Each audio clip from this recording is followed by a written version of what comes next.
It is, of course, the anniversary of the Queen's death. We'll be looking at how the papers are dealing with that. Still in all our hearts is what it says on the front page of The Sun. A picture that's just been released that was taken when she was 48 years of age. We'll get to that. But I'm going to do a show after this at 10 o'clock, Kevin. I'm going to ask everybody, do you remember where you were when the Queen's death was announced? Because it's one of those moments. It's one of those moments, isn't it, when everybody kind of remembers it. Yeah. You know, we were all sort of around here, weren't we? Because you and I were actually we were down a pub, actually. in the pub. Well, without wishing to put too fine a point on it, we were on standby, I think is the word you're looking for, just in case, because we we sort of knew something was going on. Yeah, it was in the air. Yeah, it was from the morning. I remember there being a sort of you know, kind of a building sense of something big happening. Well, what happened from about sort of mid-morning? Yeah, right? well, if you remember, the BBC team started wearing their black ties many hours before it was revealed, which was an indication that something was in there,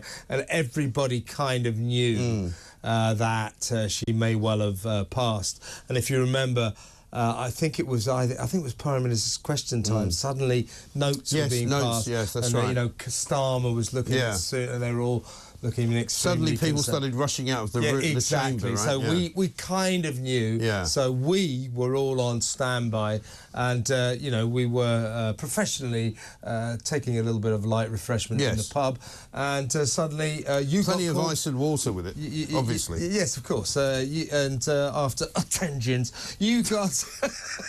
No, he didn't have that much, folks. It wasn't true. He had a couple of drinks, though. We all had, and you were called back up. Well, it was an interesting. I mean, for me, it was quite an interesting day because, I mean, Piers Morgan's written about it in his column this week where he talks about, you know, it was a massive moment in our history, and kind of building up to it, you wonder how that's going to then play out. You don't know how you're going to be, you don't know how the country's going to be. We'll talk about that in a minute. But let's have a look at how TalkTV broke the story when it was finally announced that the Queen had passed away. It is 6:32. The day is the 8th of September, 2022. And I'm extremely sorry to have to bring you the exceptionally sad news that Her Majesty the Queen has died. The news has been confirmed by Buckingham Palace. Her Majesty was 96 years old and had reigned for 70 years. News of her passing is reaching the rest of the world, and she was monarch of more than 100 million people. Her reign began on the 6th of February 1952 when she was just 25 years old. In September 2015, she became Britain's longest-serving monarch, having sat on the throne for longer than her great-great-grandmother, Queen Victoria.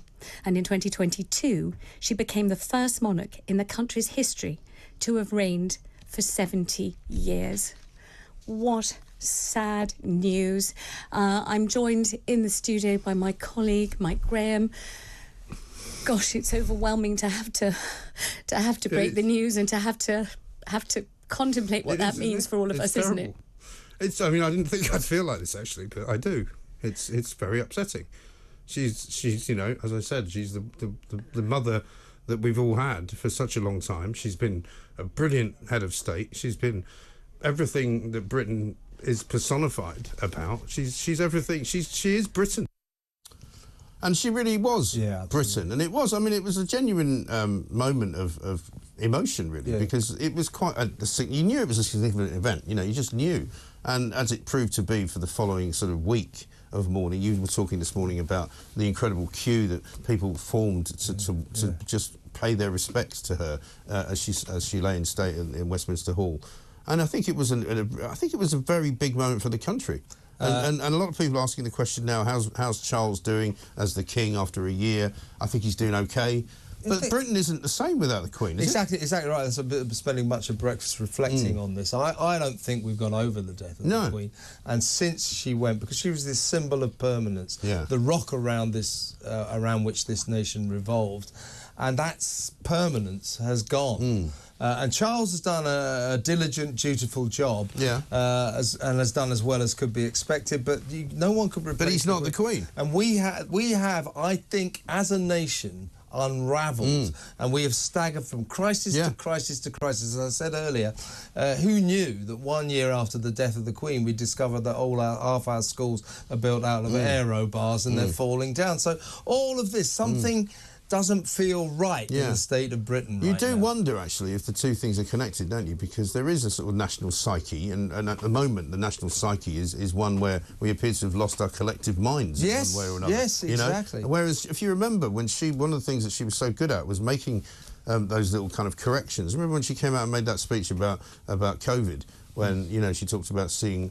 friends again. We and all will of that. meet again. Yeah, I mean, just brilliant. Line, just really brilliant. Yeah. And, you know, we don't have anyone that can do that anymore. And I wonder if that's why, partially anyway, you know, the country is in the state that it's in. I think it is. I think it is. And I still think that we are still grieving for the Queen.